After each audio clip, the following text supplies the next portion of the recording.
El programa de evangelización católica de la ciudad de Zapopan, Jalisco, México, tiene el honor de contar en esta ocasión con la participación del señor cura Salvador Arellano Arellano, sacerdote hace 31 años, ordenado en el año de 1981 en la Arquidiócesis de Guadalajara, Jalisco, México. Actualmente está a cargo de la Parroquia de la Virgen de la Encarnación desde el año de 1998. Es un gran sacerdote que se ha empeñado en conocer y transmitir la vida de los amigos de Cristo, o sea, la vida de los santos, por lo cual, durante su ministerio sacerdotal, ha estado interesado en que sus feligreses conozcan, veneren y traten de imitar la vida de estos santos, amigos de nuestro Señor Jesucristo. Por eso en esta ocasión nos quiere compartir sobre la vida de un gran santo, que a través de la humildad y la aceptación del sufrimiento, logra ser contado entre los amigos de nuestro Señor, dando testimonio de esto Dios mismo, a través de las manifestaciones sobrenaturales que obraba en su persona. Me refiero a San José de Cupertino. Adelante, Padre Salvador, le escuchamos con atención. Queridos hermanos, en esta ocasión les quiero hablar de un santo, podemos decir un santo fuera de serie.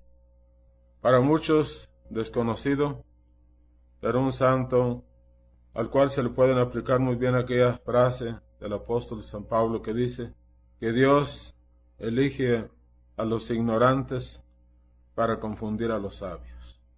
Me refiero a José de Cupertino, cuyo nombre de pila es José Deza. Él nace el 17 de junio del año de 1603 en Italia. Se le llama José de Cupertino porque Cupertino era la población donde él nació. Cuando lo confirmaron le pusieron otro nombre de María, como para encomendar a la Santísima Virgen, ya que su familia era muy devota a la Santísima Virgen María, y así se llamaba también José María. Él vino al mundo en un estado miserable, pobre, de extrema pobreza. Su papá, que era un humilde carpintero, había sacado una casa en abonos y no pudiendo pagarla por los pocos ingresos que tenía, fue despedido, le quitaron la casa y tuvo que hacer un jacalito por ahí recargado a una barda, y allí nació aquel niño. Su mamá Francisca, que era una mujer muy temperamental, demasiado corajuda, trataba muy mal a su hijo, a tal grado que lo tenía medio atolondrado. Fue educado ciertamente en el santo temor de Dios, porque sus padres eran católicos. Sin embargo, él seguía así, como oído de la mente. Su mamá, como decía, era una mujer muy dura de carácter, a tal grado que no le consentía ni el menor desliz o una travesura, porque lo castigaba duramente, lo golpeaba hasta el extremo de dejarlo a veces en las noches fuera de la casa. No le permitía dormir en la casa, lo echaba para afuera, a la intemperie. Y aquel niño, pobrecito, tenía que refugiarse en el atrio de la iglesia parroquial, y allí pasaba muchos días. Lo llegaron a ver las gentes acostado por allí en un rincón, porque su madre lo castigaba de esa manera. Era tan distraído, tan ido de la mente, por lo mismo de la debilidad y los malos tratos, que parecía como tonto, y andaba por la calle con la boca abierta, se quedaba mirando a la gente, se le caía la baba, y la gente así le puso, ahí viene el chiquillo, boca abierta. Pero en lo que todos coinciden es que en la vida espiritual, en sus oraciones, era muy piadoso. Cuando fue creciendo, sus papás lo pusieron en la escuela, lo matricularon para ver si aprendía algo, pero era tan atolondrado que tuvieron que sacarlo de la escuela. Los maestros no lo quisieron porque no aprendía nada. En vista de que era tiempo perdido si lo ponían a estudiar, lo sacaron de la escuela. Y así, sin saber leer nada, lo mandaron de ayudante con un zapatero para que le enseñara el oficio de zapatero. Allí estuvo un tiempo, pero el zapatero tampoco lo quiso porque vio que no servía para nada. ¿Qué hizo aquel niño? Desechado por aquel zapatero, por considerarlo inútil, se quedó en su casa. Pues andaba por la calle, se ofrecía por allá a barrer la calle, a hacer cualquier cosa, porque eso sí, era un niño muy caritativo. No daba más que su tiempo y daba su trabajo, que era mucho que daba porque era lo único que tenía. Pero los problemas siguieron cada vez más, porque le sobrevino una enfermedad larga y penosa. Sucede que su cuerpo se le llenó de llagas, unas llagas penosas, dolorosas y pestilentes, repugnantes, que le causaban mucho sufrimiento. Él supo soportar con paciencia toda aquella enfermedad. Fue ejemplar. Y un buen día, la Santísima Virgen le volvió la salud. Porque eso sí, cuando oía hablar de la Santísima Virgen se emocionaba. Y lo que no encontró en su madre, lo encontró en María. Encontró cariño, amor, mucha ternura. Cuando se repuso ya de la enfermedad, como para nada servía, pues se dedicó a una vida de oración y siguió con la caridad, prestando a todos algún servicio que podía hacer con mucho gusto. Este muchacho, para lo único que tenía gran habilidad era para hacer oración y mortificarse. Pasaba largas horas de rodillas en la iglesia y dicen, su mamá también lo contaba, que se le olvidaba ir a comer. A veces no comía, pasaba días enteros sin comer, se le olvidaba con tal de estar él en oración. Su alimento preferido era estar con Dios. A veces tenían que obligarlo a comer porque no tenía hambre. Pues así fueron pasando los días y los años de su niñez y adolescencia. Cuando llegó a los 17 años, se sintió llamado para entrar a la vida religiosa y emprendió el camino a la casa de los franciscanos. Pues allí en el convento tenía 2 tíos que eran frailes, y gracias a que ellos eran sus tíos y la recomendación que le dieron, y su mamá también, fue admitido como hermano lego. Pero viendo su ineptitud para las letras y que no podía aspirar al sacerdocio, comenzaron a sentir por él cierto rechazo, porque ni para el estudio ni para el trabajo servía. Le dejaban tareas a realizar y se le olvidaban. Cualquier encargo que le hacían, en todo decía que sí, pero no hacía las cosas porque se le olvidaba, realmente se le olvidaba. No era mala voluntad, era que era muy olvidadizo. Entonces, con dolor de su corazón, tuvieron que despedirlo del convento. Sintiéndose él fracasado ante este primer intento, entonces se fue a otro convento, se fue con los padres capuchinos, que era una orden religiosa poco menos rigurosa que la anterior, y allí lo aceptaron. Los capuchinos quedaron gratamente impresionados por la manera de ser de este muchacho, piadoso, obediente, trabajador, pero inútil, porque todo se le siguió olvidando, y además torpe de manos, porque cuando le encomendaban que llevara, por ejemplo, algo al comedor, platos o algunos otros utensilios que en ese tiempo eran todos de barro, pues se le caían, y hacía quebradero de platos. Entonces comenzaron a criticarlo, de que era un muchacho haragán, que era flojo, inservible para todo. Y esto dio motivo para que también lo corrieran del convento. Aguantó allí en ese convento 8 meses, y se fue para su casa, con dolor de su corazón. Cuando llega a su casa, se encuentra con una triste noticia. Su papá había muerto. Y las personas a quienes su papá les había debido dinero, seguían queriendo cobrar. Ahora a él le querían cobrar lo que su papá debía. ¿De dónde sacaría el dinero para pagar si nada tenía y de nada servía? Y querían ponerlo en la cárcel. Entonces, a manera como de huida, José supo que uno de sus tíos franciscanos andaba predicando en un pueblo cercano y decidió irse con él para pedirle un consejo, pedirle ayuda y a ver qué le aconsejaba. Su tío, el buen franciscano, en vistas de aquel muchacho que estaba de veras atrasado, endrogado, le aconsejó que se fuera al convento para evitar que lo fueran a agarrar y lo fueran a meter a la cárcel. Se lo llevó. Y allí estuvo. Fue apreciado por todos. Estuvo también en observación para ver si podía estudiar para sacerdocio.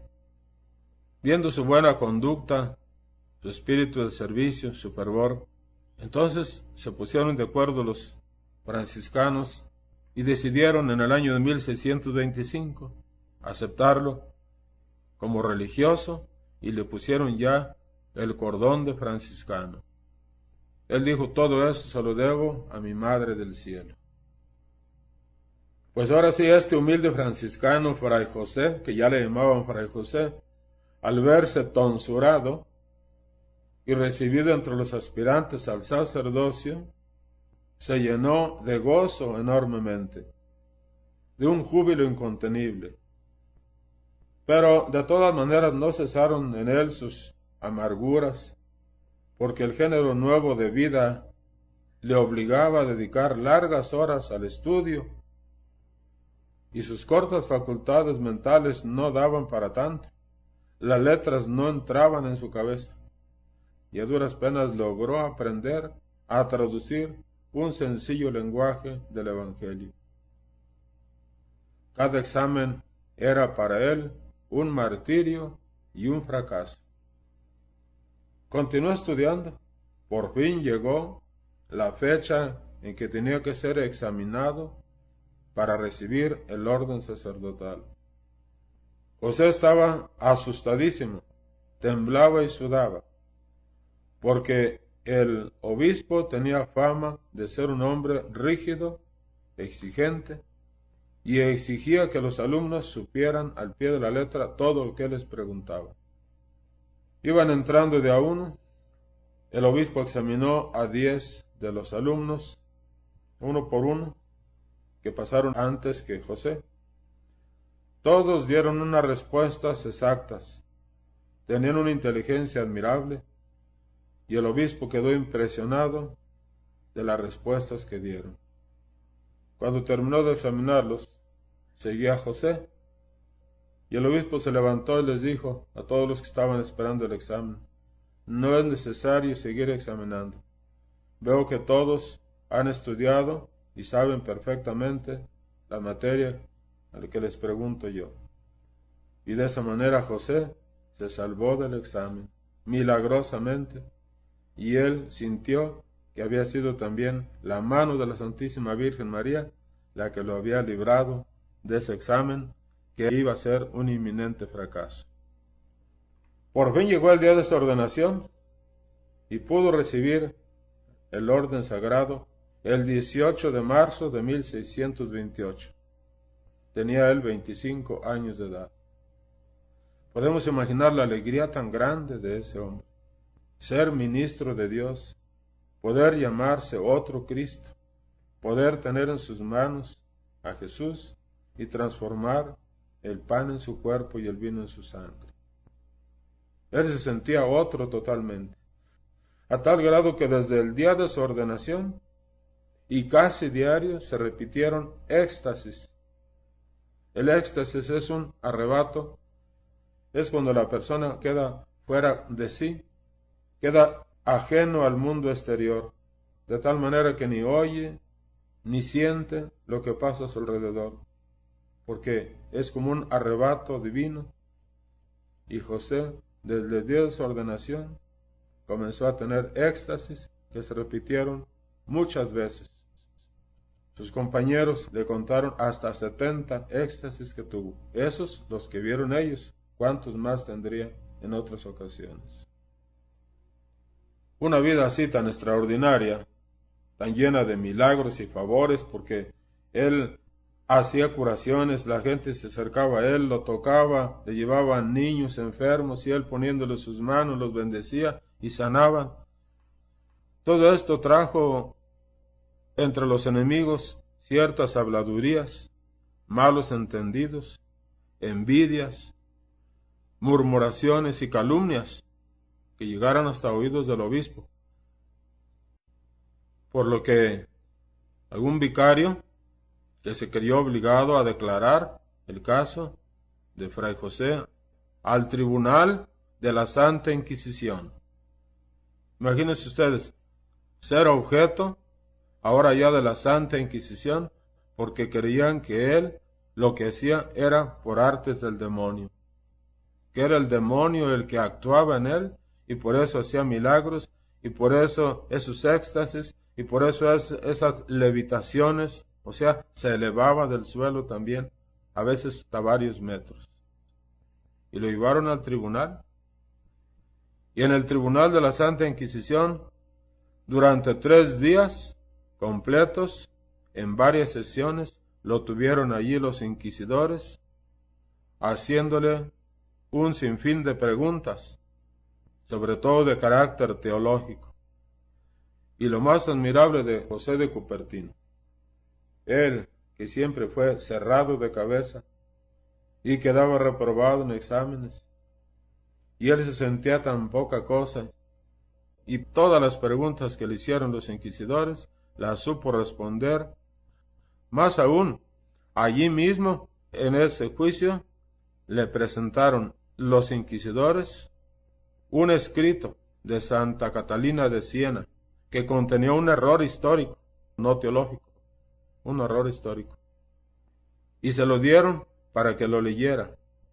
Y él, viendo y sabiendo que lo que querían era tenderle como una trampa, sin haberlo leído antes, sin haber sabido ni siquiera de qué se trataba aquel escrito, les dijo: ustedes solamente me dan esto para ver si descubro algún error en estos escritos.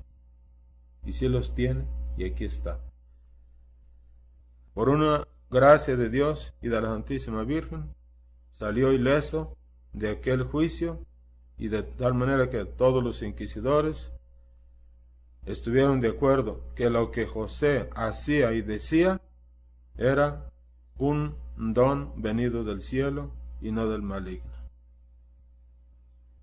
Pues como la fama de este santo se iba extendiendo cada vez más, de todas partes acudían al convento muchas gentes a visitarlo, algunos por curiosidad, otros con verdadera devoción para conseguir algún beneficio, alguna curación. Entonces el superior, ya viendo que no podía contener tanta gente que iba, consultó al Santo Padre, el Papa, y el Papa le dijo: tráemelo para verlo, yo quiero conocerlo, para verlo aquí personalmente, quiero cuestionarlo, quiero preguntarle algunas cosas. Y José fue llevado a Roma ante el Papa. El superior iba con él. Cuando llegó José con el Papa, se sentía él indigno de estar ante tal personaje, pues en cuanto José entró con el Papa y lo vio, se quedó en éxtasis y se elevó del suelo a gran altura y se quedó suspendido buen rato, hasta que el superior le dijo: ya bájese, ya descienda. Y descendió, por obediencia descendió. El Papa, que era Urbano VIII, viendo aquello, se quedó estático, permaneció sin poder decir nada. Por fin dijo el Papa: si este fraile muriera durante nuestro pontificado, refiriéndose a él, yo mismo daría testimonio de que este hombre es un santo. En el año de 1639 fue destinado José Cupertino al convento de Asís, Allí le sobrevinieron graves crisis, aridez espiritual como todos los santos, tentaciones, a las que se juntaron otras penosas enfermedades y humillaciones. Pero cuando su general, o sea, el superior, lo volvió a trasladar a Roma en 1644, se le acabaron todas esas pruebas y comenzó otra serie de compensaciones gloriosas que continuaron después al retornar a vivir junto al sepulcro de su padre, porque él, estando cerca del sepulcro de su padre, sentía como que su padre estaba con él.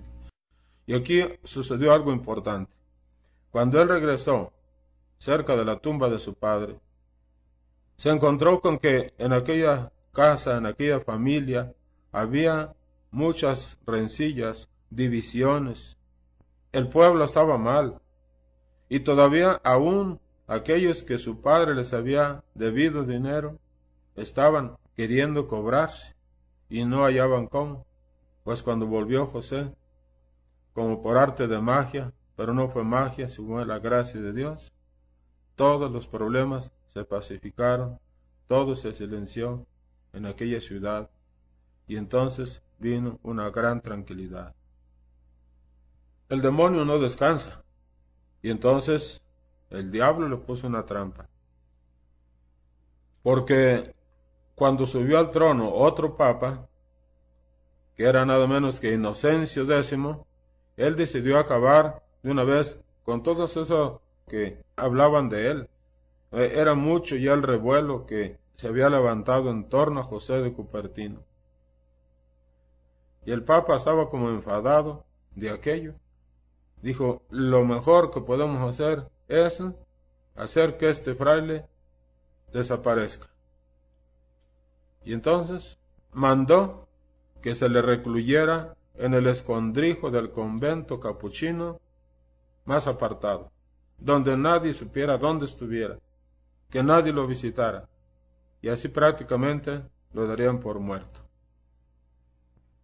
Todo fue en vano, porque el ambiente donde él vivía y donde lo aislaron se cambió a una nueva exaltación, y aquella recóndita casa se convirtió en centro de peregrinación y manantial de prodigios que crecieron más y más, trayendo como consecuencia un fervor mucho mayor y una devoción más grande a este hombre de Dios. La gente encontró dónde estaba, y con uno que hubo, ahí se extendió la noticia, y de esa manera dieron con él. Pues esto motivó a un nuevo traslado a otro lugar más escondido y apartado. Ni así pudieron ocultar a aquel hombre. Imposible luchar contra Dios. Cuando vino el cambio de papa, entonces pudieron lograr los religiosos que se le permitiera a aquel discutido fraile retornar a vivir entre sus hermanos de la primitiva orden. Regresó, pues, José de Cupertino.